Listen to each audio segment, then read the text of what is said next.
Guys, పాలకూర chicken ఎప్పుడన్నా తిన్నారా?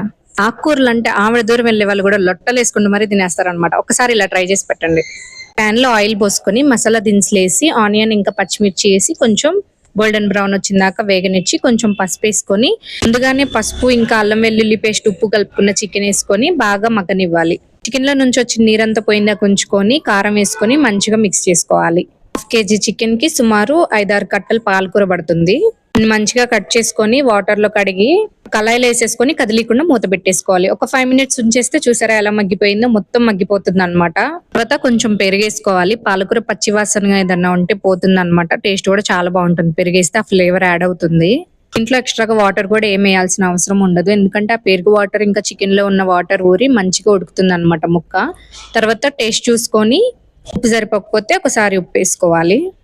ఒక 5 మినిట్స్ అట్లా మూత పెట్టేసి ఉంచితే మంచిగా మగ్గుతుంది అనమాట. తర్వాత 1 టేబుల్ స్పూన్ జీరా పొడి అండ్ ఇంకొక టేబుల్ స్పూన్ ధనియాల పొడి వేసుకొని మంచిగా మిక్స్ చేసుకోవాలి. తర్వాత కొత్తిమీర వేసుకొని ఒక 5 మినిట్స్ ఉంచుకొని దించేసుకోవాలి. అంతే, మన పాలక్ చికెన్ రెడీ. మీరు ఎప్పుడైనా ట్రై చేస్తే కామెంట్ చేయండి. వీడియో నచ్చితే లైక్ చేసి సబ్స్క్రైబ్ చేయండి.